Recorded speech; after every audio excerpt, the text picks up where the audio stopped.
Thanks a lot. Thank you.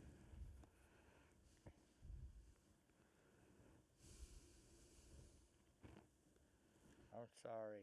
Good afternoon. Hey, this is the last one of the day, and let's just a round of applause for everybody who's made it this long, 15:30. Yes. And we're going to take every minute of our 90 minutes. Minute. Yeah. Every minute. Excellent. Well, yes, thank you for being here. I am once again completely humbled to be here. This is my second time I've been afforded this immense privilege to moderate the panel of Joint Service Force leaders. And so we're here today to talk about force development. We're here to talk about training, how we do it differently, how we do it the same, some of the challenges that we have. But before we get started, how many of you have your very favorite piece of service doctrine? Raise your hands. I do. I am so surprised. People told me I was an anomaly, but I didn't believe them. I really thought. But I brought Pub 1.1, which is our mission command doctrine. It is my favorite. I usually carry extra copies of this. And the reason that I carry this is because I'm going to read just a tiny bit. Stay awake. Hope you had your coffee. But actually, this doctrine, if you get a chance, I really implore you to look it up. The Air Force's Mission Command, little tiny booklet. It will inspire you. So there are 5 C's of Mission Command. How many of you have heard 5 C's of Mission Command? A few of our Air Force people, yes.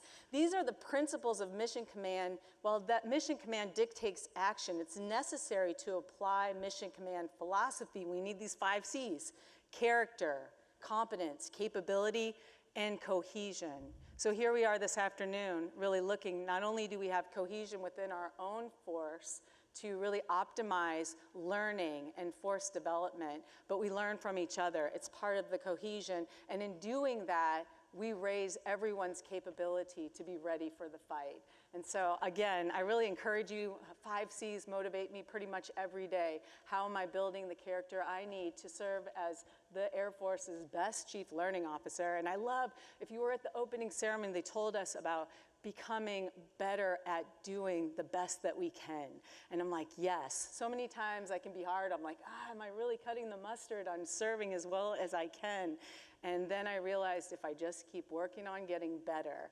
And so today we have an illustrious panel. I'm going to give them a chance to introduce themselves. And we don't have the Army with us. It's been a tight year. We also had Coast Guard who really wanted to be here, both of those services, but weren't able to make it this time. But I think in having the people that we have here today, we'll see sort of how we connect. And so I'm going to go ahead and start off with you, General Quinn, if you want to give us, each person will have about 5 or 7 minutes to talk about their role, where they came from. What are some of the biggest challenges or greatest successes that they found in their career to advance force development?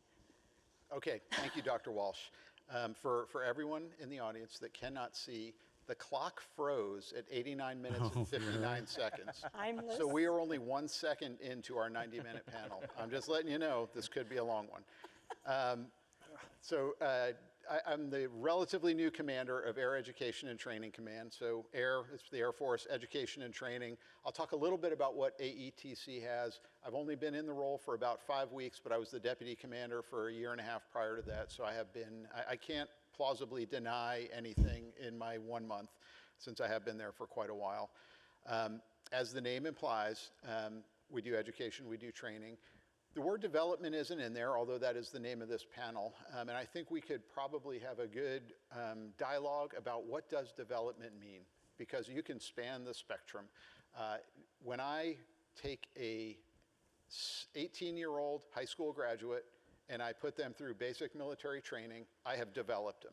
That's probably not what we're talking about in this. We might be talking about a career, whether it's 4 years or 20 or 40 years, developing throughout. So we take that same high school student, we develop it into a non-commissioned officer, and then eventually a chief. So we could talk about that spectrum of development as well. I'll try to bound my comments a little bit in this opening, and we can maybe explore some of the other parts of it. Again, for the command that I have, we do recruiting, We do everything other than the United States Air Force Academy. If you're going to come into the United States Air Force, you're coming in through AETC. So every time you drive by a strip mall that has an Air Force recruiting office, those folks work for AETC. If you go visit the ROTC detachment at University of Central Florida, ROTC detachments belong to us, Officer Training School. So if you're coming in through us. We will then give you an initial skill. So we bring you in, we will either turn you into an airman, you're gonna have a one stripe on, or an airman basic with no stripes, and then we're gonna give you some initial skill. And that's where we will actually touch everybody in the Air Force, to include those that came in through the Air Force Academy. And when I talk about initial skills, it's everything from, are you gonna be a truck driver? Are you gonna be a jet engine mechanic? Are you gonna be a pilot? Are you gonna be a remotely piloted aircraft? Any initial skill, all the way up through, it could be an F-35 checkout. So it spans the gamut. And then we also have Air University, which includes the Air Force Institute of Technology. So we have PhD programs, we have multiple master's programs. Air University has non-commissioned officer academies, chief leadership courses that are times throughout an airman's career when they're gonna come back and get touch points with AETC. All right. That's what I do. You talked about what the Force Development Challenge. I could probably pick a multitude of different options to talk about, but a lot of what we focused on at the panels today, and if you go down to the exhibit hall, there's a lot of technology that is either going to make learning better or faster. So when I look at my challenge of developing airmen, and I'm on the initial skills part of it now, I'm not going to talk about the career aspect. My challenge is, I would say, throughput. So if I have the ability, give me a set period of time. I have basic military training, it's 8 weeks long. If I set that in stone and say it's 8 weeks long, do I train better, higher quality airmen in that period with the technology I have available? Or do I train to the exact same level I'm currently training at, but do it in 6 weeks instead of 8? And that's not always my decision to make, because that's an enterprise level decision. I'm going to give, I like using extreme examples. If you were going to become a pararescue jumper in the United States Air Force, we train scuba dive. You have to scuba school, free fall school. You're going to go through basically a 6 or 8 month health course because you are a paramedic. That program takes about 2 years to train someone. Realize you only have a 4-year enlistment for those. So half the time it could be spent in training. And if you don't re-enlist, we've spent half of your enlistment on that training. So that's one of those areas where I go, it's probably definitely in everybody's better interest for me to do it faster. Same level of quality, get them faster, because every airman that is not in the operational force, if you're in the training command, you are not contributing to Air Force readiness. You are making future readiness. You are ensuring the future of our Air Force. But if you're in AETC as a student, or frankly as an instructor, you're not ready to go to war today. So it is, I believe, in my interest to get people through the pipeline as quickly as possible. So that's one of the force development challenges that I look at. We can explore some other areas as we go through the question and answer. Thanks. Excellent. General Smith? Yeah, thanks, Dr. Walsh, and great to be here. This is the 4th panel that we've had a STARCOM senior leader on, so I hope by now everybody's extra familiar with STARCOM. One of our goals as a command is to get more awareness of our brand and what we do. So there's a great opportunity, and happy to talk about a little bit again and a little bit further. Everything that General Quinn just mentioned that Air Education Training Command does for the Air Force, we do for the Space Force, and then a number of additional things. So sometimes people hear STARCOM and they think that I am equivalent to the commander of AETC. I do have training responsibilities. I have Delta One that does training, does all the newest session activities, both ROTC. They do have Air Force Academy responsibilities for our Guardians. They also do have some connections to the great support we receive from the Air Force for recruiting. They also manage our enlisted training, both basic military training and the initial skills training. That's kind of the training piece. And then I have a Delta. And Delta, if you're not familiar, is the organizational term we use in the Space Force for our 06 commands. So we have a Delta 13, which does education, just like General Quinn talked about. At different points in an officer's career, they come back well, really an enlisted member's career as well. They come back for different education opportunities, whether those be professional military education, NCO academy-like activities, so that they can continue to broaden. So you could almost liken that to an Air University hat that is a separate hat in the Air Force. And that's the training and education piece. For awareness, also on the STARCOM side, we develop guardians, but we also have a responsibility to validate capabilities. So I am the operational test authority for the Space Force, and I have a Delta 11 Delta 12 that helps us and manages test activities for the Space Force. And then I am essentially, it's not a great one-for-one equivalent, but like a warfare center commander for the Space Force as well, where we run a range, we manage the range, we have aggressors that operate activities, do exercises and war games. And then currently I also have Delta 10, which manages doctrine, so like the doctrine center activities for the Space Force, war games, concept development. You may have seen a little bit in the press of a potential that we create a futures type command in the Space Force, a fourth field command. And if that happens, then Delta 10 and those activities will move there, but currently they're under me. So I'm a little bit overwhelmed on this panel in the sense that these are some great professionals that spend all their time thinking about training and education. And on a good day, I get to spend about 50% of my time. But I look forward to the dialogue and discussion. The Space Force is new, as we talked about yesterday, as everybody's aware. So if you pick a challenge as it relates to training and education and force development, that's probably a challenge that we're facing in the Space Force. You could also, though, frame that as an opportunity we have in the Space Force. Because we're new, we have opportunity to do things differently and to think about how we might do things differently. Look forward to talking about some ways that we're kind of getting after that opportunity, but really trying to learn from industry, learn from academia, and just find ways that we can, not that the ways we've done things in the Air Force or other aspects of the military were wrong or bad, but since we have a fresh slate, we can start fresh and look at ways that maybe we can get after some of those things. And I think the timing is unique and interesting. I would really say the biggest challenge to all joint force development right now is the changing character of war and the fact that we're a little bit at an inflection point, and warfare in the future is not going to look like warfare in the past. And so how do we adjust the way we develop our soldiers, sailors, guardians, airmen, Marines, so that they can handle that changing character of war? So look forward to talking about all those things and how we in the Space Force are trying to harness the opportunity we have to better train guardians for that changed character of war. Thanks. Thank you. That is a great segue, and I'm going to jump right on that, Major General Smith. Thank you, because my number one challenge that we are attacking head on is I fundamentally believe what you said is absolutely true. And changes in the enemy and changes in the environment, changes in the friendly situation require us to be dynamic and change ourselves. And in my bailiwick at Marine Corps University and CG of EdCom, that in particular is what we're doing with PME and the joint PME for our officers and enlisted.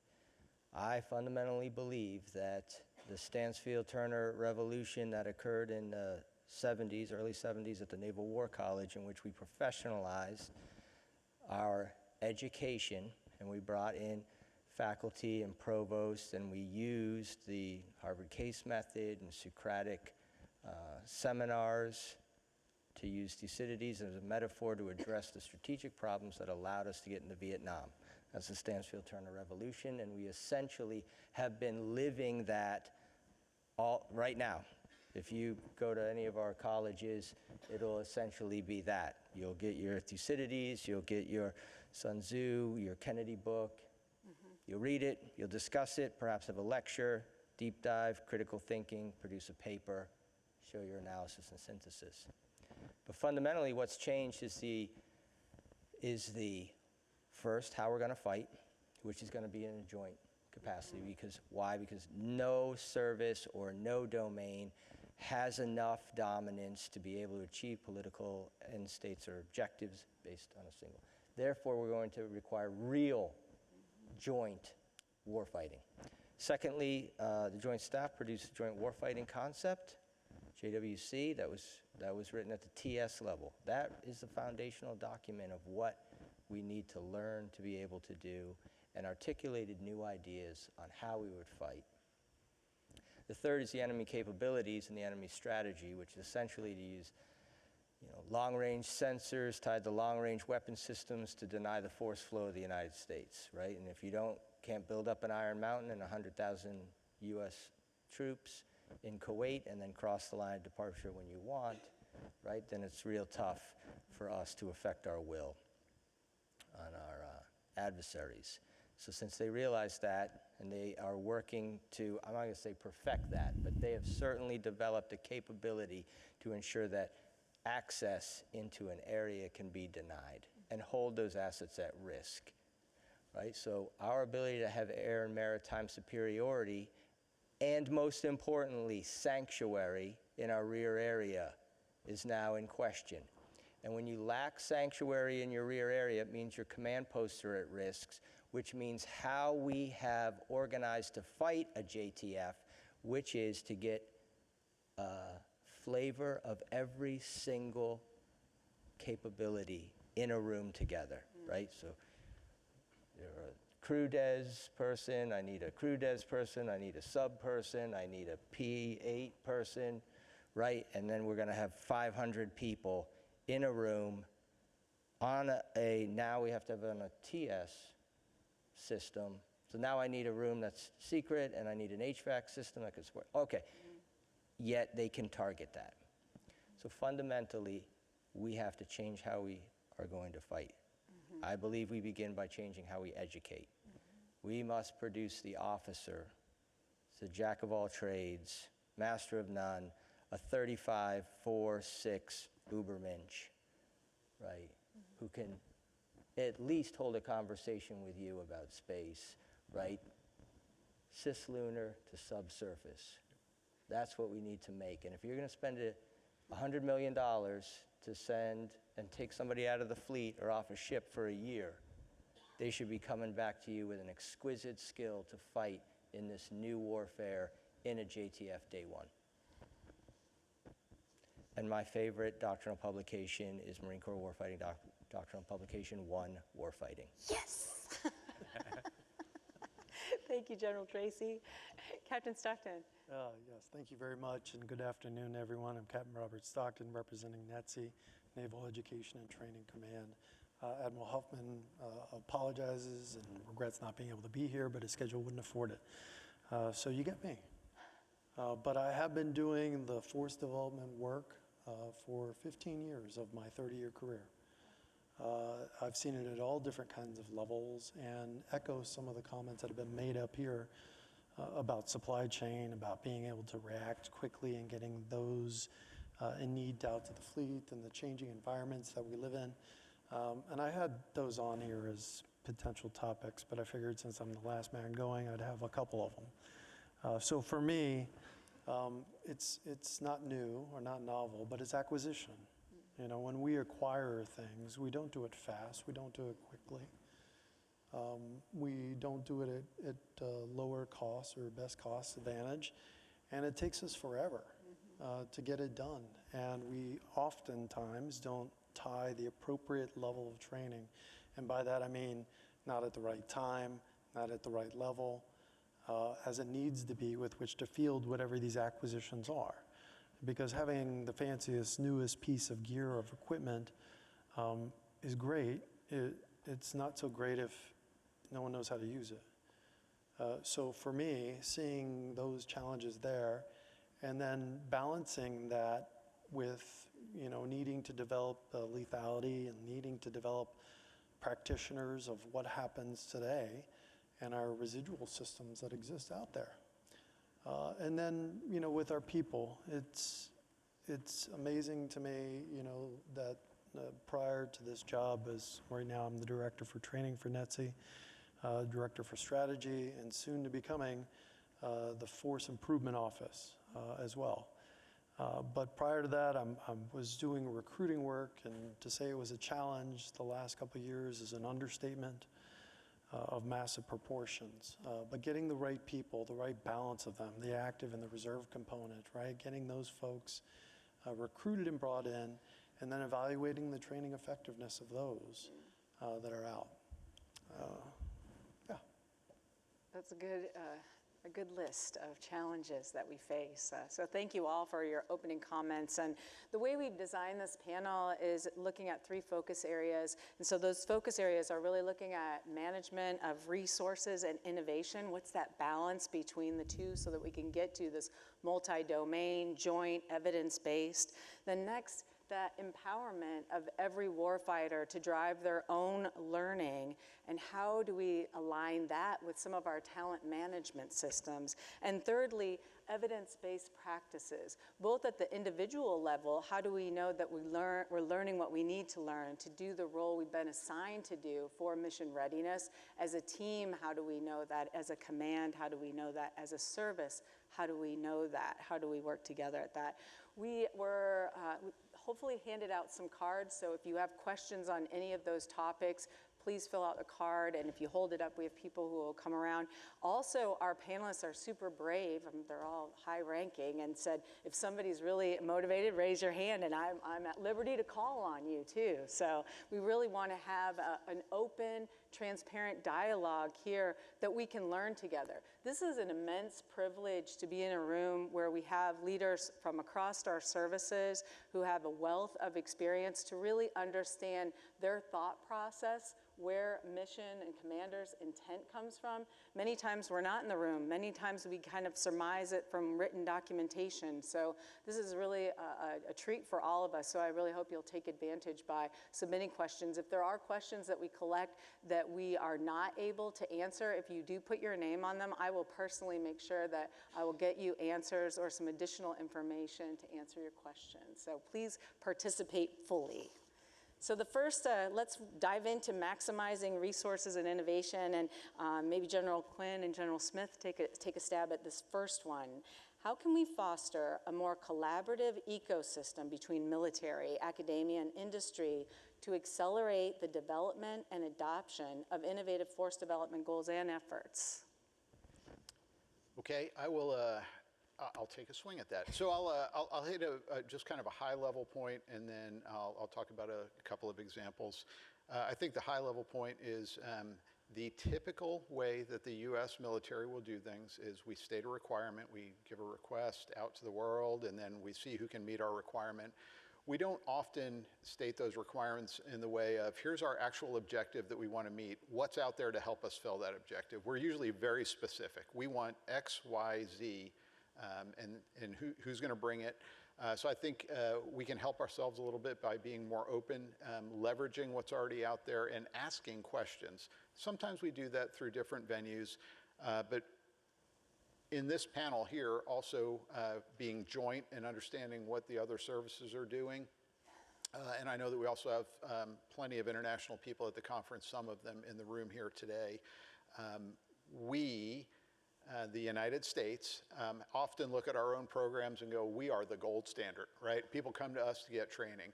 I will tell you that every now and then I go out and visit a country that is other than ours, and they have an amazing training program. It's at a very different scale. You know, even one of our major peers and allies, like the United Kingdom, when I visited their military flight training, they produce about 10% of what we do annually. And that's the UK, but 10%. So it's a different level of scale, but they have some amazing training programs in some of these other countries. So being willing to be open and learning and looking. Fostering innovation, I am a huge fan of it. I never want to tie the hands of the smart, in my service, captains, majors, lieutenant colonels, staff sergeants, master sergeants, they know how to get the job done. I sit in an office very far away from them on the second floor and look at a wonderful view. They're the ones that are actually doing the work each day. So I never want to tie the hands of that innovation. At some level, though, I have to look at that innovation and go, will this scale appropriately? If the innovative thing has one instructor for every one student, that's probably not going to scale. I can't afford to have one instructor for every one student. No matter how great you can train them, that's probably not something that I can implement across the Air Force. So I do have to temper that at some level. The other item is when you have a large enough command, Air Education and Training Command, if you include all the civilians, the Guard and Reserve wings that don't technically work for me, but they do produce students, it's about 60,000 people at 24 different locations. There's probably no one solution that will solve all of their problems, but if I have 60,000 individual solutions out there for every problem, that's unsustainable as well. And it really goes to some of the opening comments yesterday from Mr. Duffy when he was talking about, is an 85% solution good enough? Do I want to pay for, sustain, continue to support 20 different learning management systems that are incredibly unique for each individual tailored need and meet 100% of those needs? Or can I, as a service, go, we're going to have one. It's going to make like 85 or 90% of everybody's needs. Nobody's going to be perfectly happy, but it's going to be a system that we can own and we can confidently sustain it. And maybe, if it's good enough, the Space Force will go, that's great, we want in too, and maybe even some of the other joint services. So I think leveraging others is the key that I would leave with. I'm not going to go through our whole pilot training change that we're going through. However, I will say that we have taken a real hard look at what private, both academia, there are universities that have flight schools, and industry, there are companies that have flight schools. And if we are teaching the exact same thing using military instructors that is commercially available at a price point and a resource point that is less, I can send instructors back to the combat forces and the military, and I can rely on schools to give a federal aviation pilot certificate, an instrument rating, and a multi-engine rating. Those are all things that you would get through my program, but they're not unique to the military. If I can leverage commercial academia to do that, that's the path we're going down. Awesome. General Smith? Yeah, scale, sir, I think is an important factor. It brought to mind a couple assignments ago, I was at NATO and I was going around introducing myself to all my peers and talking about that I was in the Space Force and that we were a pretty small service, only about 14,000 people. And to some that resonated, and then I was meeting with one of my peers who was from one of the very small NATO countries, and he said, sir, that's bigger than our entire military. So it is a factor and one that we have to take account of as we think about our different approaches to training. On the Space Force side, the scale piece comes into play in that we have to leverage industry, we have to leverage commercial partnerships, we have to leverage academia because we don't have the bandwidth or the manpower to create a 60,000 person training and education entity because that takes away from readiness, as General Quinn said earlier. So key in everything we've done has been these partnerships. I'll give you a few examples of where we have found some success. When we first stood up the Space Force, General Raymond felt it very important that we have our own intermediate and senior level education. So the ones we send our majors to and the one we send our lieutenant colonels and colonels to. One option would have been to create our own. Instead, we reached out to academia to find these areas where there are topics and things that they're already teaching rather than invent ourselves. And we created a partnership with Johns Hopkins University. We have military instructors that are now integrated with their faculty. Our students, both in our intermediate level education and senior level education, attend classes. They get a master's from Johns Hopkins, but they also attend classes with our military instructors to get those things that are not taught by academia, like joint planning and joint requirements in order to become joint certified officers. So a great partnership. We found great success there in that education event. We're now in the midst, and the Air Force has been providing for us for a long time training for our captains, what they call Squadron Officer School. We've been sending our captains down to that unit and location at Maxwell Air Force Base in Alabama. I felt it important that rather than our Space Force captains getting Air Force-led training, we're able to send our Space Force captains to training that's led by Guardians and is tailored for Guardians. And so we followed the same approach that we did for our intermediate level education and our senior level education.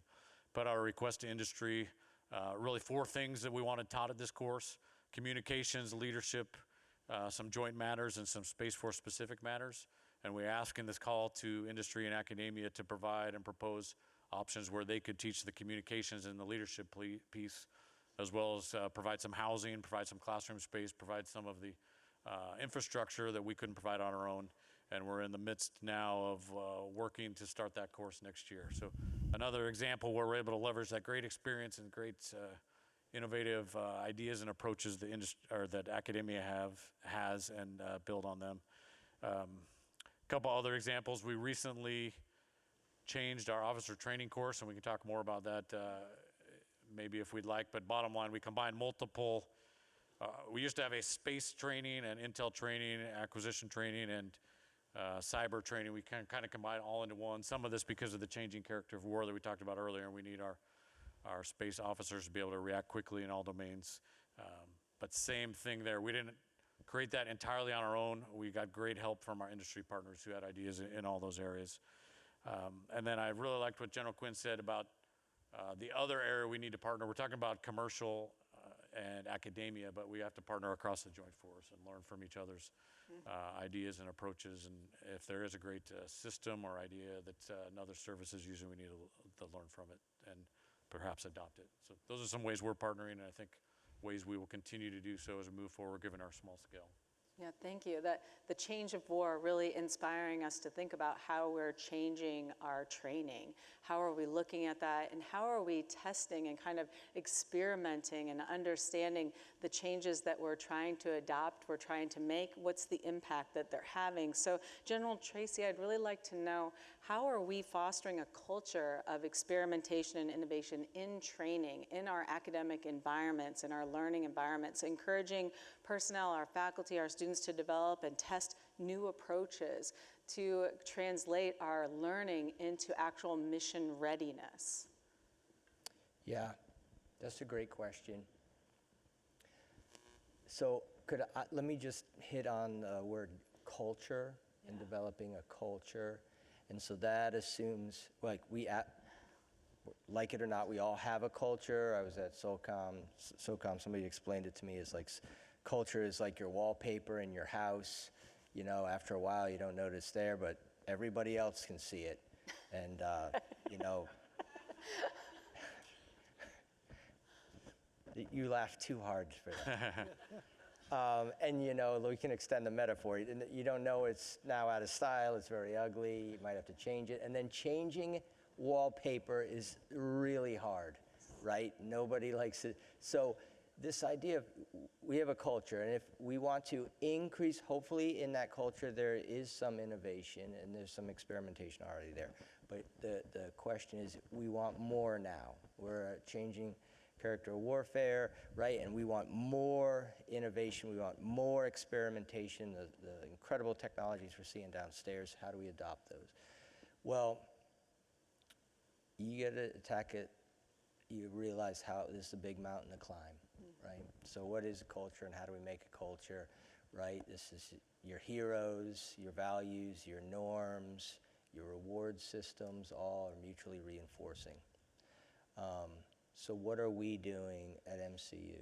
So luckily, Marine Corps has a history of innovators who we've held up, and so we're refreshing that, and we're ensuring that, you know, and since EdCom can touch 60,000 students per year, so every 3 years, everyone in the Marine Corps. Wow. So we're going to talk about Roy Geiger, and we're going to talk about the innovations with carrier aviation, and we're going to talk about Vic Krulak and talk about the Higgins boats, right? And so we're going to hold up our heroes, reinforce that, right? We're going to celebrate and support those people in the students and faculty who are making waves, who are, I have two faculty members who are upsetting the apple cart in PME and maybe even broader. And please, if you have your Google machines out,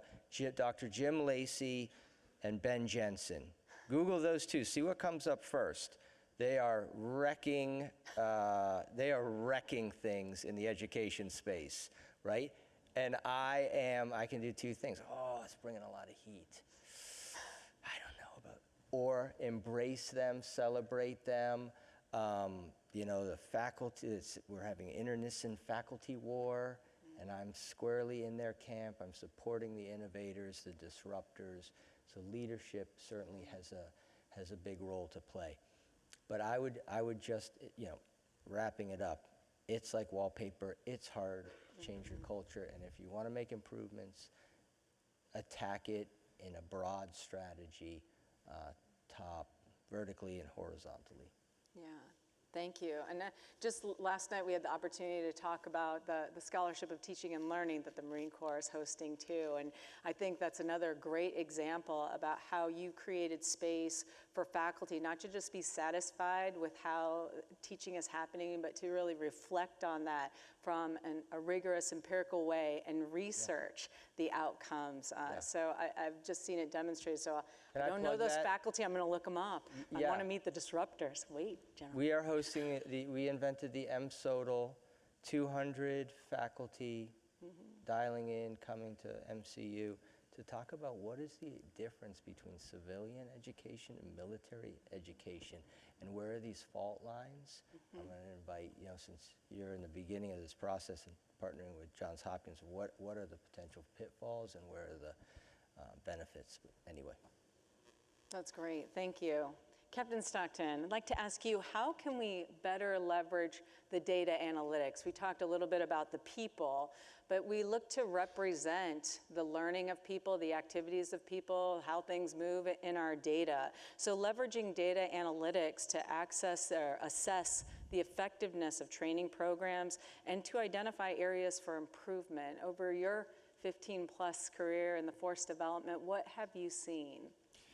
Well, this is going to sound incredibly basic, but I guess that's where we'll all start with. Number one, it's setting clear objectives, right? And then determining what success looks like. I was fascinating, as I mentioned, that prior I'd done some recruiting work before this job, and how over the time I watched the Marine Corps make their numbers, and we're missing horribly for that. And so we took a deep dive into the data about what produces sailors, what kind of activity is required, what activity in advance, how many phone calls did you make, how many presentations did you do, how many visits to universities and high schools, and what they all determined. And when you had, a clear mismatch where someone was doing 200 and something presentations at at a singular high school, and then producing a donut out of that. It's not time well spent. And so now the effort was to be able to say, okay, well, there it is. I'm setting the objective, I'm defining what success looks like in our recruiting world. That's pretty easy. Now we're making our numbers in the right quantities and the right shapes and styles and fit. And then what do we put in place when to address those shortfalls? Do you not know how to identify a region or an area that is most beneficial for you? Do you not know how to do a prospecting plan?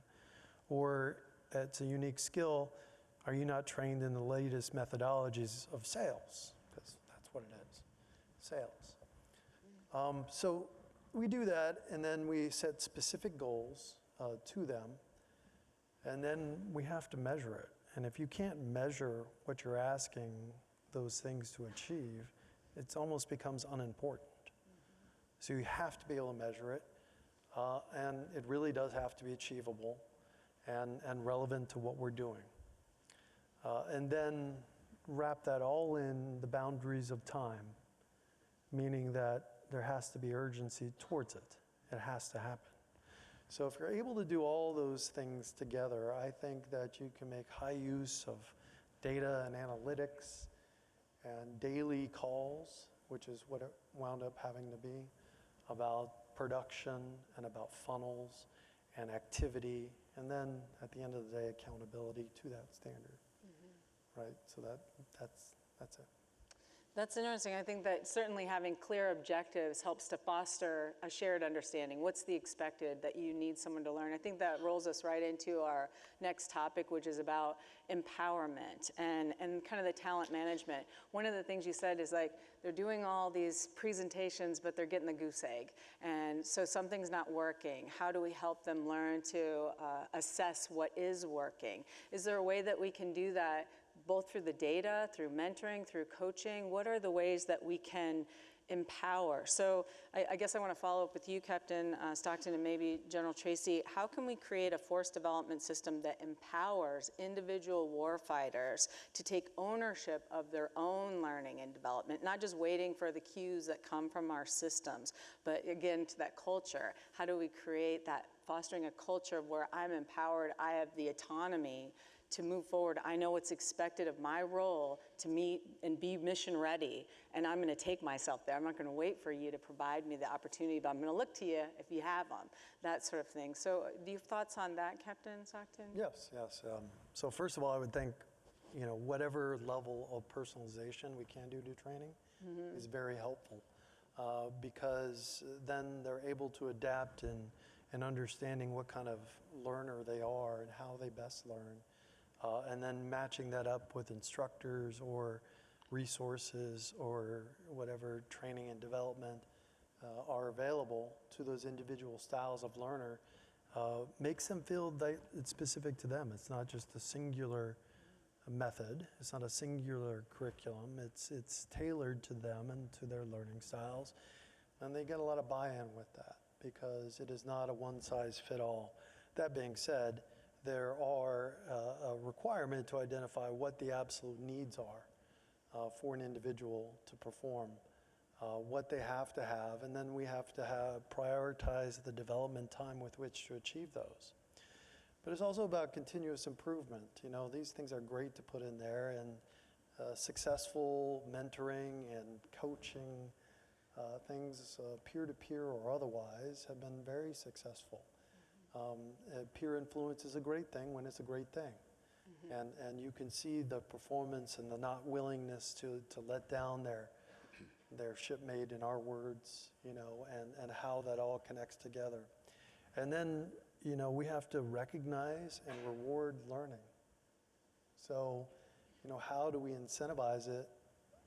Well, we recognize it, we award it, we say that's a great thing. You've learned to do something that hasn't been done before. Or you're using this in a skill of your rate of innovation is amazing. I mean, that's really kind of the metric. Your rate of innovation, how much have you achieved? And if we're able to recognize that and be able to say this is the standard with which all should seek to be, and then you integrate learning with daily activities, and then you connect it to a strategy and track the data. I'm a little more like Hobbesian.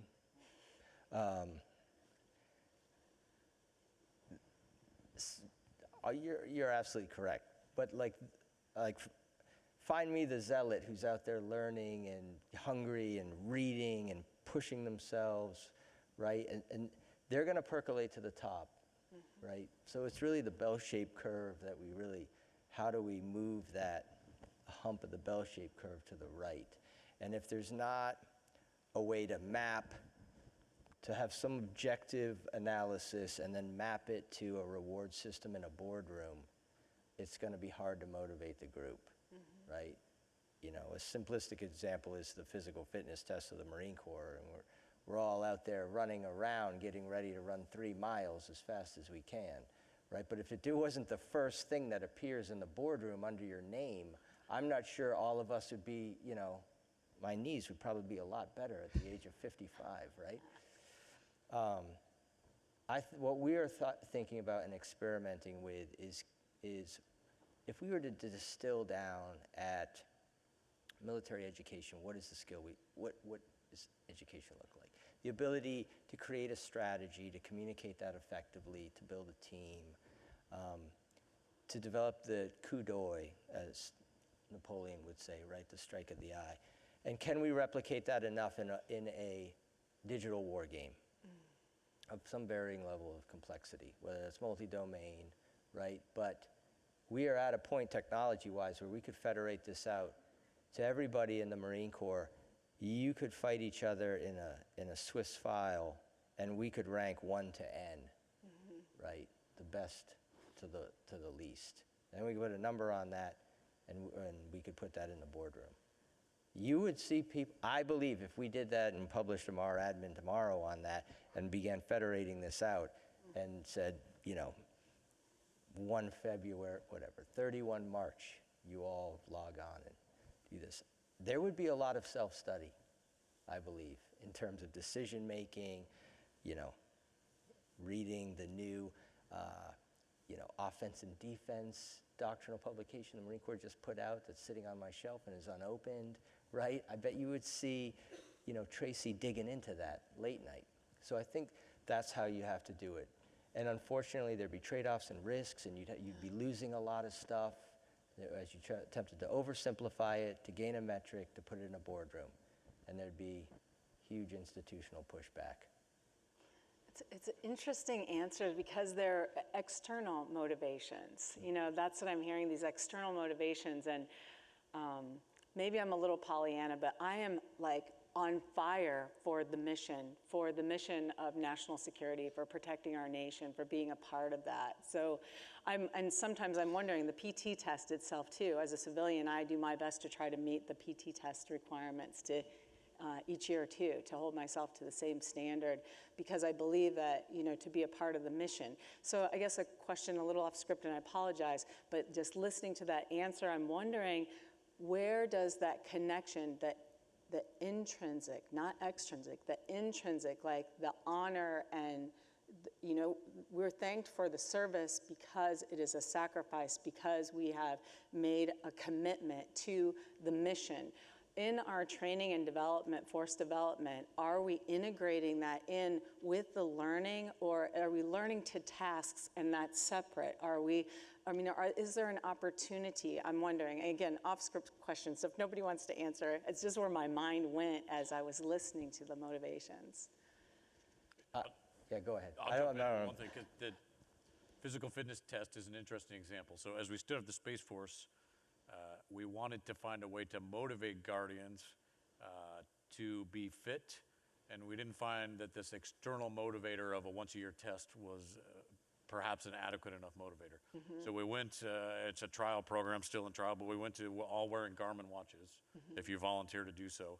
And I believe, and I have not seen the actual trends, but I'll just speak to me personally, daily seeing the status of my health, seeing fitness trends over time has made me more intrinsically motivated to want to work out than having an external, yes, it's the top of the boardroom, so to speak, but so there's probably something there about how do we create the why and emphasize the why to our joint force as to why they need to learn, as opposed to just, and that why has got to be more than an external factor.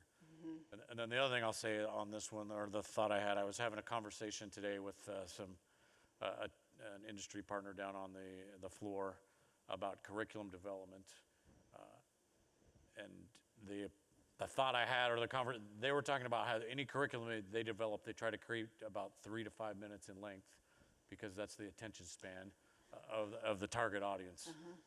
Made me think of my kids. I have 4 kids in their 20s. I'm not sure the last time any of them read a book, but they learn plenty of things from YouTube videos, from other learning mechanisms than we're used to. So using your example of the doctrine document, if I gave that doctrine document to 50 junior Guardians, how many are going to read it? But if I had that in a format where in the course of their day they came across format and videos or whatever those are that meet them where they are, there's probably a better opportunity to help them learn and be intrinsically motivated. So 2 thoughts from my perspective. Yeah. I also, right, education, I do believe they're intrinsically motivated, but I think some people are working to be the very best husband or mom, right? Yeah. We have people trying to be the best leader, right? We just examine the unread books on my desk, right? And so, man, maybe I should walk around and check on everybody and see how everybody's doing after the furlough, right? That's the leadership aspect, right? And then, the youngest kid's got a ball game. Maybe it's time I finally took time to go see one of those, and the 2 oldest, they're done. They're out of the house. I can't recover that, right? So you have the modern leader today, and I'm probably not the modern. Every leader, going back in time, has competing demands, and education and learning is one of those. So I think all of us in human nature will prioritize which ones are most important to us. Some of those will have career implications, and we make cost-benefit analysis. But I don't think it's because of lack of motivation. Yeah, no, I really appreciate that clarification, because you're absolutely right. We're human beings, and there is a lot to our lives. We get one, you know, so we want to make sure we're making good choices and optimizing where we can across the board, from work to family to health to all those things. So thank you. The next question I had actually was for General Smith. How can we leverage this diverse skills and experience of our personnel? You have a highly analytical workforce, so especially in technology and data analysis, analytics, how maybe uniquely to your force do you use those to improve kind of force development outcomes? What do you see maybe even emerging from your force that's using the more technology or data analytics? Yeah, maybe not specific to data analytics, but more how we manage or leverage the diverse backgrounds that our guardians bring into from both technical skills and knowledge management. I alluded to this earlier as to how we changed our officer training course.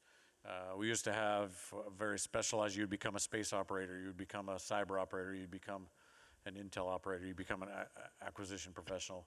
We've realized in order to leverage the skill sets that they all bring, and because of the changing character of war and the pace which things are going to happen in the space domain, the integration of intel, space, cyber, and acquisitions has got to be much tighter. And so we're bringing every guardian in, every guardian officer, we're training them in all those domains, and then trying to avoid as they go out into the field, and they get a little bit of specialization, not becoming over-specialized, and they still have those knowledge in those other domains, so to speak, and as they have ideas. I'm a firm believer that innovation comes from when two kind of disparate specialties merge, or you bring expertise from two different specialties and you bring them together, you get some innovation. So hopefully they, as they're seeing some items in one area that relate to what they're doing in another area, can help innovate and help leverage some of those skills. And then we're also trying to create opportunities to maybe more directly drive that, as opposed to just inherently have it grow. One example I'll give is we have a program called Supra Coders, where we take those that maybe are interested in coding. Maybe that's not it's not their core specialty, but they're interested in coding, and given the digital nature of our service, we rely on coding quite a bit. And so we send a few out to get some training, then they go back and we rely on them to help really, and a lot of them do it on their own free time because they're so interested in doing it, help manage and code some projects that help us get after some of the special needs. So maybe it's twofold. One, it's creating an environment where innovation, because of diverse knowledge, can kind of inherently grow, and then there's some things we have to do intentionally to try to drive it. Great, thank you. Well, General Quinn, you are up for my next question, then somebody from the audience also has a question that's kind of related, so I'm going to put them together. So what specific data sources, so we're moving into that evidence-based area of our panel, what specific data sources beyond, you know, the traditional data or metrics are most valuable for assessing the effectiveness of our training and leader development programs, and how can we better leverage them? And then specifically to you, where do you see the biggest gaps in integrating emerging training tools, not quite sure, tools into syllabus and at scale? Oh, the FTU syllabi and at scale. And what metrics and data are most useful? So that's kind of the tie-in when you're evaluating. So they're kind of tying it to the FTU program and scaling that. That would move the needle on proficiency. Okay, well, we only have 36 minutes left, so I'm going to have to take it all. So let me try to. The first part of your question was data sources, metrics for training and leadership development, and I think those are actually almost totally different. Okay. Training and leadership development. So I'm going to address them differently. Yes. From a training, I'm going to go back a little bit to my opening comment, which was about throughput of, we call them pipelines. You know, we bring them in, we bring them through the basic military training initial skills pipeline, we get them out and trained, then we'll bring them back for follow-on training. The throughput through there. Our typical way of doing it is we have a syllabus that has an X number of training days, and we all know on training day 3, we're going to do this. On training day 7, we're going to do this. We're going to measure this, that, and the other thing, and then we're going to finish you on training day X. In one of my previous jobs, I was in charge of flying training only within the Air Force. I was headquartered in San Antonio, Texas. My counterpart in the Navy was right down the road at Corpus Christi, so I went down and visited him. A 2-star admiral, and in the Air Force, we will sometimes do things called small group tryouts. When we want to try out something new and different, we're going to take 10 people out of one of our normal pipelines, or 30 or 100, whatever the correct sample size is, and we're just going to try something different. Right now, I have 10 great American lieutenants that are flying M346s in Italy. They volunteered to go to Italy for 8 months and learn to fly. God bless them. So that's a small group tryout. I don't plan on doing that with the entire Air Force, but I have a specific reason I sent them there. So when I met with my counterpart from the Navy, he was talking about competencies, right? How do we, instead of measuring training days and syllabus and number of hours, when somebody can take off an airplane and land an airplane, check mark, they're done with that. When somebody can fly a low level, check mark, they're done with that. So he took a small group with one of his squadrons, flying training squadrons, and he removed all constraints. And he just said, train them to fly the T6, train them to fly. And that syllabus was normally around 100 hours. And he said it got to the point where the squadron commander was graduating folks with like 35 hours because they had met all the skills. And at that point, he became uncomfortable. He's like, okay, wait a minute. I am no longer comfortable sending somebody with 35 hours to the T-45 and they're going to be landing on an aircraft carrier in a month. So the reason I bring that up is we could come up with the most amazing proficiency-based competency model, and then at some point we go, part of our training is also just getting experience. I actually want somebody to have 100 hours of experience in an airplane before I send them to do the next thing. How do I build a training program that recognizes that? You've achieved all the competencies and proficiency that I wanted, but I just need you to get more experience before I send you to an F-22. And the current system essentially just keeps you in the training program. We don't proficiency advance you, and that's the way you're going to get all your hours. I can probably do better. That's a training example. For the leader development one, I cannot speak to all the services, but I think we could do better. We are not necessarily connected across the spectrum of a career. I have schoolhouses where I teach leadership. I can give you a simulated scenario, an experiment, and kind of measure how you do. And I do that at my captain level squadron officer school courses. I do it at my major 04 level Air Command and Staff College. I do it at Air War College. But a lot of force development and leadership development are assignments. I don't do assignments. So when Lieutenant X graduates and he gets his next assignment, does he go off to become a flight commander or does he go off to be a staff officer? That's leadership development. I have no play in that whatsoever, unless it's somebody that happens to work directly for me. Until I take that captain who was an SOS student and he graduated from his leadership course, when he goes out as a maintenance officer and takes 70 airmen and the senior enlisted as a master sergeant, and they're on an island in the middle of the Pacific with 4 C-130s, and it is his job to maintain those C-130s and not break the fleet and keep morale high, that's leadership development. I don't play a role in that. That's the operational Air Force. I don't have right now a really good way to tie performance in a schoolhouse. Every year, we get an officer performance report, an enlisted performance report. We call them something different now. They're personnel briefs, performance briefs, to how you do as a squadron commander. Like every time when you graduate as a squadron commander, that's your first real leadership opportunity as a commander in the Air Force levels. Every unit gets a DOX, a climate survey, where we measure how happy is that unit, how good is the commander. None of those things are necessarily tied together right now. They should all be feedback to my leadership development courses that I'm teaching. I should know that if somebody graduated first in every single one of my schools, but they got fired as a squadron commander because they were horrendous and just a hostile, toxic, I don't have a connection other than I read the Air Force Times and go, ooh, I remember that guy was a DG out of my school, but he got fired.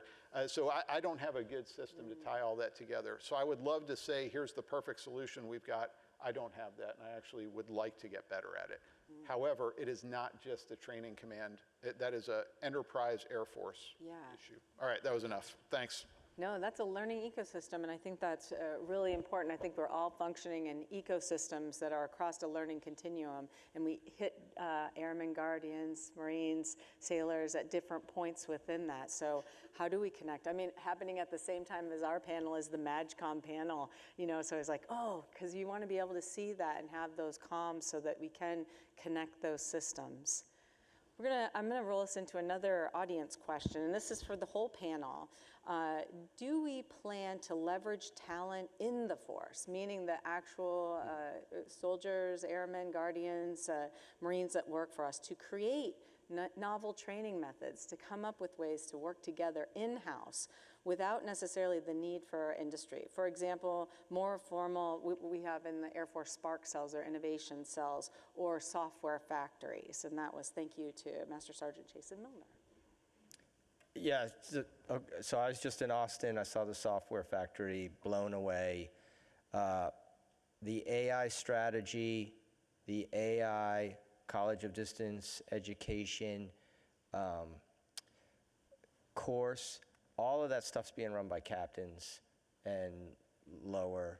They're just running circles around us. We just let them off the leash, and they are like conceiving problems, or like fixing the problems that we haven't even.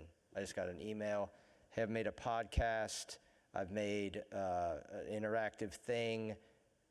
I'm going to keep going unless you tell me to stop, from a captain. Like, they're going wild, and I think for just, we just need to like breathe through our nose, relax, it's going to be okay, and then like let's see where this Nantucket sleigh ride takes us. Yeah, so we're all in at MCU. I don't know if that's a unique leadership situation, but we are absolutely leveraging as much as we can leverage. One of the things, I guess, when I still feel new to the Air Force, only 4 years in, but as we look at some of the spark cells and some of the amazing things that are happening at many different levels within our service, it's after a while that you've done the podcast, you've been doing the 3D printing, but it's not getting fully integrated into the official career path, and it's you feel like you're invisible to leadership. They're not stopping you per se, but they're also not integrating you in. There's not a pathway, and then we either have like a separate, or even people start to feel disenfranchised. And so I wonder if anyone has any advice or thoughts on how and at what point is that kind of tipping point where autonomy is great, and then we have to balance that with that sense of belonging of how you fit into the system. Yeah, that's a great point, and I'm just gonna, have this reflective, contemplative expression on my face until one of my panelists jump on this for me. Yeah, like how do you bring it mainstream, right? Yeah. Part of our culture is that we all know we're chronically broke, and so for a long time we have been trying to solve things on our own without entering it into the POM cycle, and that's very much part of our culture, and it's very much part of the things we celebrate, is the solutions that we're coming up with as a dearth of, a blessed dearth of O&M funds is the mother of our invention, and to bring it mainstream and celebrate it as much as we can. It'll be interesting to see what happens with the transformation of our acquisition processes, so that we have, I think partially as I read that question is that, without the need for industry, so kind of maybe the subliminal thought is that we have money to do contracting, to do small business, to do other things, but then the airmen can't squeeze out $3,000 to buy some filament for a 3D printer. Right. So it is kind of looking at that, and it may seem very granular, but there are important parts of the system that maybe, I don't know where that goes, but I'm gonna keep thinking about that one. General Quinn, as we talk about evidence-based practices, cognitive biases all come in. We are able to see certain things and other things are invisible to us. We can't see necessarily the cascading impacts, and we have some flawed assumptions. Usually we see them in hindsight that will hinder the adoption of some of the really important evidence-based practices in force development. Of course, what comes to mind is that competency-based learning, how challenging that has been to implement. And so if any sense of how we can overcome some of these cognitive biases that we have, how we've done things the way we've always done them? We definitely, in the military and probably in many different industries, I'll say suffer from those biases and flawed assumptions. I don't know if I have a single answer of how to power through them, but there's a part of it that is just the way we've always done it. There's a part of it that ties to legacy and heritage, and which is important to the United States military. Certainly is for us. We're not the youngest service anymore, thank you. But you know, some of our services have hundreds of years of legacy and heritage. One of the things, I hate to use this example, but I will. So we train people in Air Education and Training Command. That's what we do. But it's a pipeline. It's a production line. Something comes in the front side, something goes out the back side. A 18-year-old high school graduate comes in the front side. A airman basic comes out the back side. 26 student pilots wannabes come in the front side, and hopefully 26, maybe 24 come out the other side. One of my professors at university was a thermodynamics class, and he used a toilet paper factory, and it's always stuck with me. Whatever it is you're making, whether it's pilots or toilet paper, the most efficient thing is as soon as one comes out, another one is going in. It's just a constant, streamlined flow of production. We generally don't work that way, right? Our legacy and heritage, I'll use pilots again, Class 44 Golf, was a World War II, 1944 graduating. It was the 1, 2, 3, 4, whatever letter of the alphabet Golf is, that was the X number of class. We changed the nomenclature a little bit throughout history, and I graduated from class 95-14 and 99-10, and I remember the people that I graduated. Well, if you're putting one in and one out, you don't have that legacy, you don't have that heritage of, I was part of this class. We started together, we went the whole way through together, and we're gonna batch it. We're gonna batch a whole bunch in the front, and we're gonna graduate them all at the same time. That is not necessarily the most efficient way to do production, but that's a legacy and a heritage that I don't even know if I wanna go away from, right? There's also a realistic, can I do a ground school course for one person at a time? Does that make sense? No, probably not. And even in universities, and I've never been a university professor, and it's been a while since I've been in school, but if somebody achieves every competency and proficiency that their semester runs from August to December, and by the middle of November, they've figured everything out, and they've passed the final exam, they proficiency, well, the next semester doesn't start until January, so what are you going to do? You're not really going any faster. You still have to wait for that next thing. Same thing for me. Even if I broke down all the barriers of legacy and heritage, and we said, we're not doing those classes anymore. As soon as you graduate, you're going to go to your next, oh, wait, the next thing doesn't actually start for 6 more months, so what do I do with you now? So there are ways that I could power through some of those biases and flawed assumptions, but part of it is bigger than just me. It falls into the entire Air Force. Let's say I powered through all of it.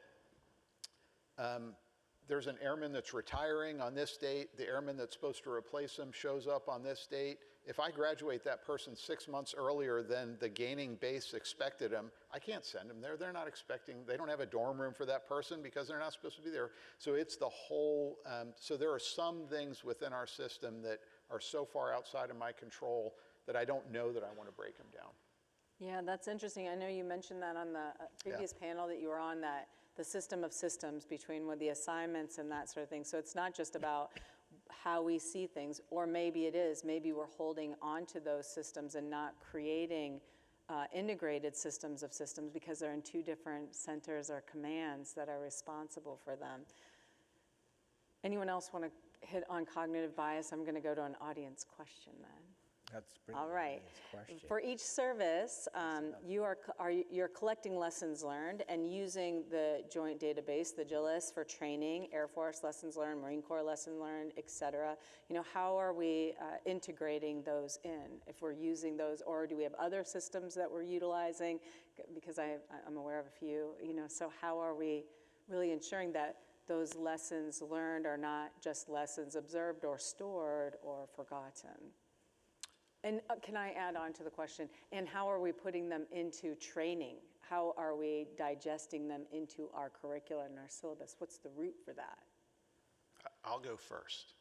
Okay. I will say that we are not doing it as well as we could or should. And it's not for want or for lack of wanting to.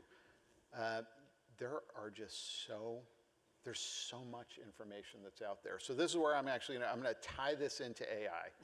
I want every lessons learned of that's ever happened, every joint service, every deployment thrown into a large language model, and I want to be able to just ask Siri or Google or whoever the question of, hey, I'm about to go do X, Y, and Z.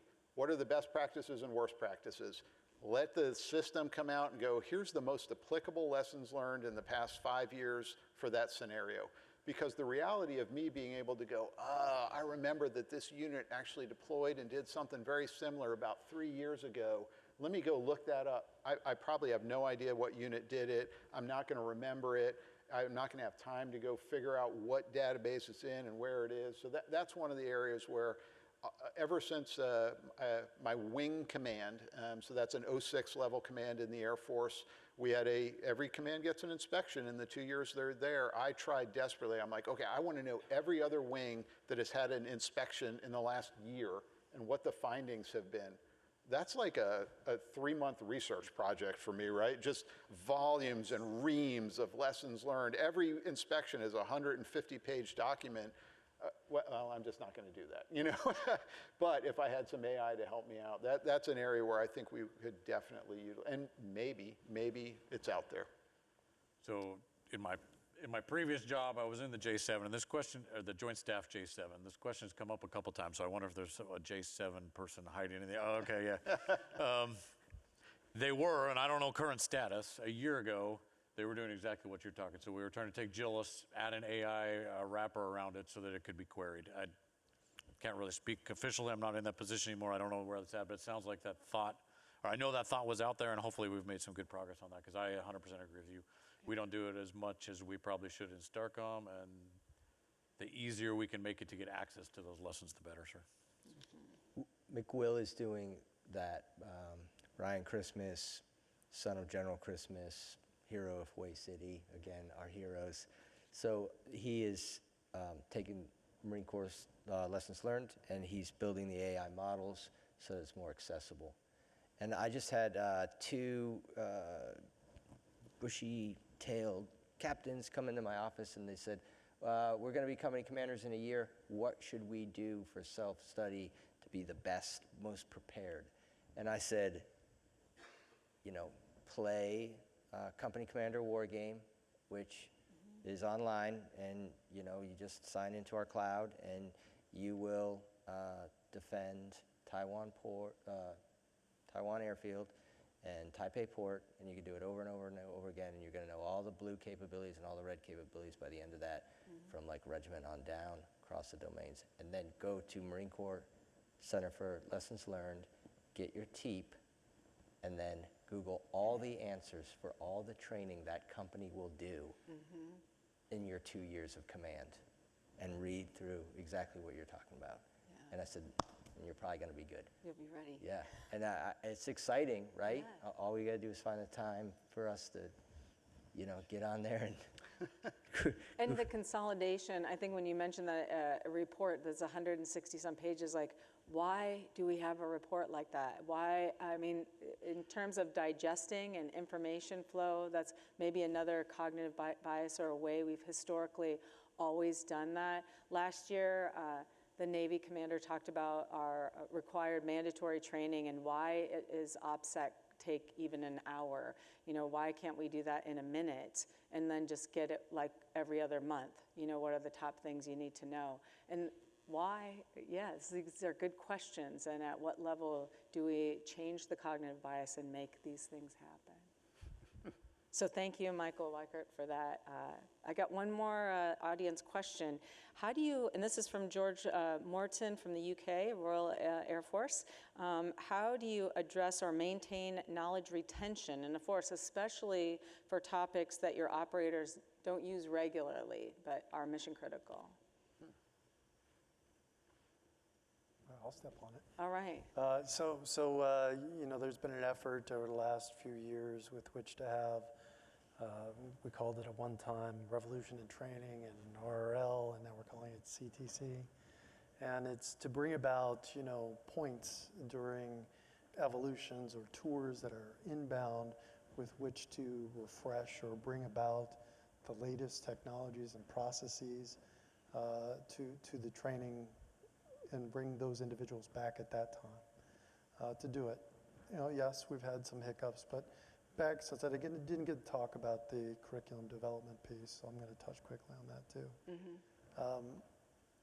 It's incredibly important that we do it, and it has to be done with speed. Because what we have is whenever we get feedback of whatever variety, whatever lesson learned there, if we can't do it as fast as possible, we miss the boat. It has to be done fast. And right now, if I was to tell you to whatever curriculum development person or curriculum control authority is, and, you know, start, you know, put this in there, and they give me broadcast times of potentially years, that's unresponsive. It's unresponsive and it's ineffective. So we have to understand, you know, what it is we want in the formal piece of it as a standardized base, as a core. But then we've got to be able to iterate, be willing to fail where we can fail, and to move fast and to move with speed. And without that element, and it doesn't all have to be PowerPoints and the latest VRs and stuff like that. It can be something as simple as, you know, a podcast or a webinar or whatever have you. But it has to be done with speed. I think, let me just talk on the curriculum. We have to make, this comes out in the MSODL. This has been one of my warnings on civilianized education. Two fundamentally different customers. The customer, and most, I would say all, of the conversations around education is based on civilian education systems, right? And the customer for that is the student. They pay the money. There's an expectation they're going to learn some things. They're going to get a degree or certificate that opens doors that then they make money. And the university system is creating that because then there's hope that they're going to give back to the university, which drives the machine. And so universities are intensely interested on what the student thinks. Our customer, though, is the fleet, MEF, COCOM commanders. And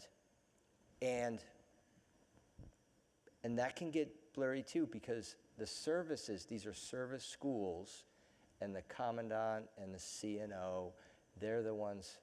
So there's a desire to please them, or they're the customer, and then you have this desire to teach like the corporate knowledge, how to run the organization, right? How to do acquisitions, how to win the Pentagon battle, right? How to write a better one-page staff paper for the deputy commandant, right? And then that pulls us away from PAC fleet, user PAC, right? Like, that's the person I need to know, right? But then there's levels of subjectivity, and was it your curriculum? And so there's not a good white-hot line. But I think it's imperative for us in the education and training paradigm to keep our eyes on the correct customer and really ensure that we're soaking them, and that's where the data is coming from, and then make those curriculum changes. Yeah, I think that I'm going to keep thinking about that, the customer, because I think that we have at least in the States, how we raise children in most of our schools, K through 12, we develop very strategic learners that are learning to get certain marks on certain tests so that they open doors, so they move different places. And then they move into that civilian education to continue to, as you mentioned, get the education, the certificates, the degrees that they need to land the job that they want. And then it goes this way, where we're asking for something different. And I know that we have ROTC, we have JROTC, we have other ways of creating that culture. But I wonder, are we maybe missing opportunities where we're not considering that? And so, a human's a human. They came up, they may have come from a military family, so they have a better sense of what the expectations are, but are there other ways that we can ready them? I think it's another cultural issue that maybe we can address.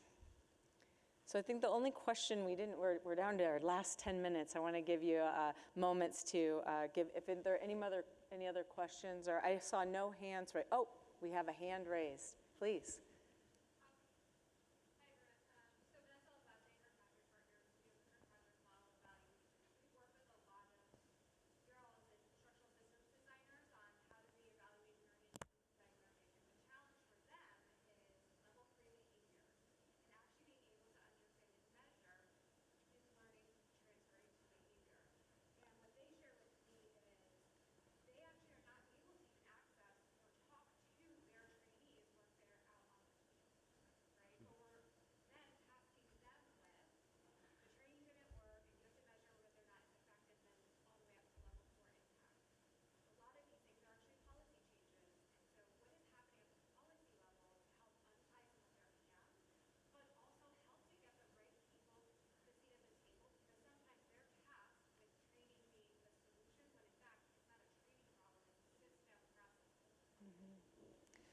Yeah, that's a very good question. For those of you who maybe had trouble hearing her, she's from the Kirkpatrick, and if you're familiar, it's an evaluation system, and she's specifically highlighting level 3, which you kind of, in your remarks, alluded to, that when somebody graduates from a program, it's hard for you to figure out what the impact of that program was, so it's really aligned, and she was conveying that maybe there are some policy or doctrinal issues that are getting in the way of that.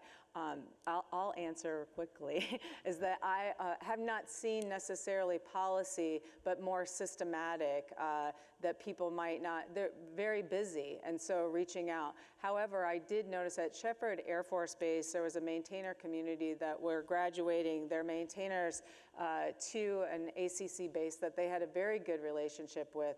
And so they would regularly meet with them and see what is working in our curriculum, especially because they were integrating AR, VR, some new innovative things, and they wanted to make sure if we're teaching using this different approach, is it still sticking? Are people really understanding? They were using what we call GITA, which is like physical models, and then moving into virtual models. What was the impact? And there was a good feedback loop, but it comes down to the people. It came down to the instructor reaching out to the next training component in the next MAGCOM. It was about initiative.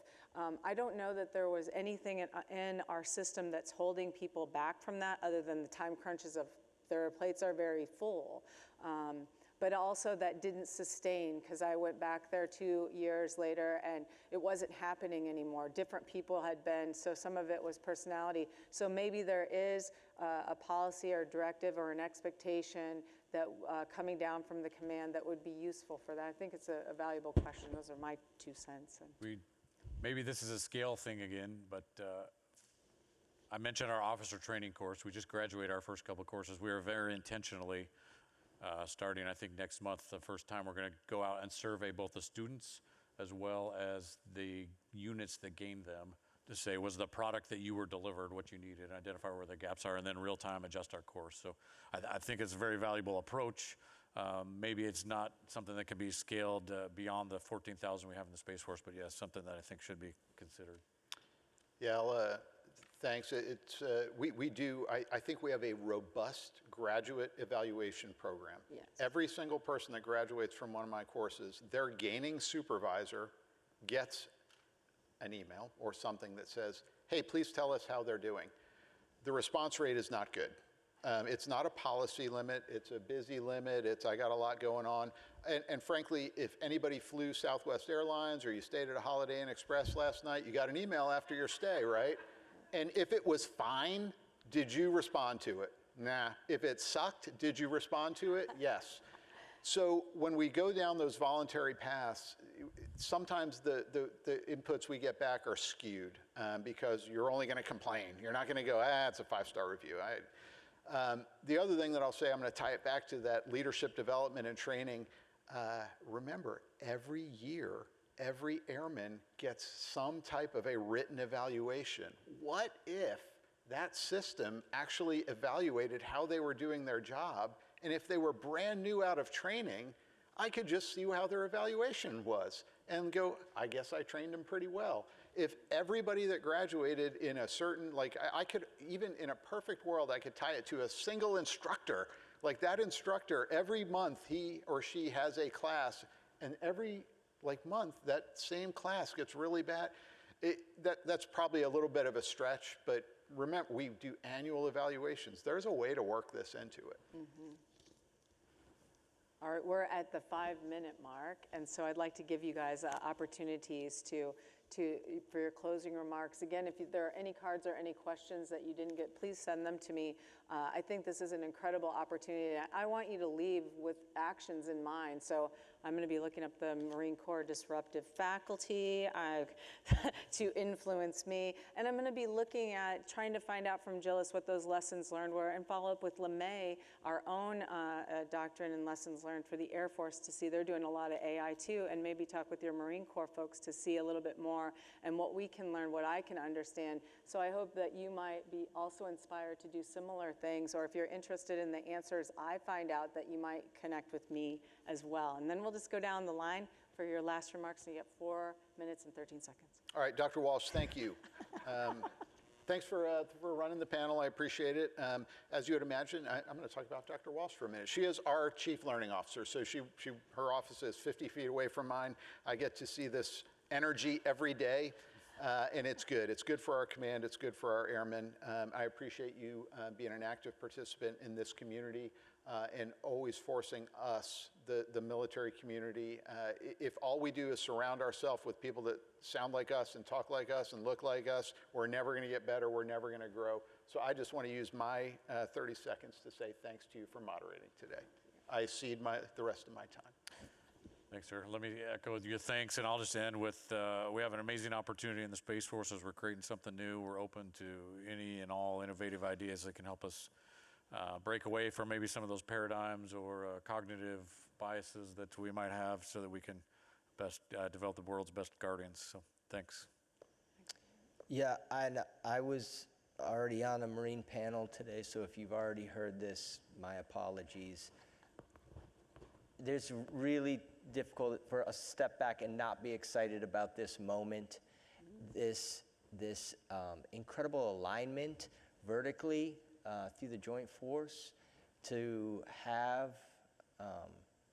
somebody say we're going to change the acquisition system and we're going to accept 85% and we need to go fast, and we're focusing on new innovation, change, right? And to have this vertical alignment, I think, is an incredible moment. And, I hope all of us are embracing it with the enthusiasm. This is a once, probably in a career moment. And I'm excited to be on this journey and be in this moment with all of you. Thanks. Yes, thank you. That's great. Thank you, Dr. Walsh, for hosting us here, and thank you for attending the final meeting of the day. That's a deep appreciation from my part, because I know it's been a challenging day for you in entertaining and talking and discussing all of the things that we're here for. We know you're missing free vendor happy hour downstairs. We do know that. So that says a lot about you, so thank you for that. I'm incredibly hopeful and optimistic about the future and the opportunity that's presenting itself, and I don't have to limit myself to just the same conversation about AI or something like that, but, a willingness to take on tough topics and tough things and really balance each other out and figure out how to best work with each other, I think is something that we can do and we can certainly get better at, and take advantage of those lessons learned and the things that have been successful and not. So with that, thank you. Thank you. Yeah. We have a minute to spare. Thank you, I just- Wendy. I want to make one quick announcement. You heard from the PEO panel today that we have a T7 arriving tomorrow, so General Quinn is leaving very quickly. And so if you have questions or other things for him, if you want to just direct them to me, I'll make sure we cover them so he can get out here on time. You're welcome. Yes, thank you.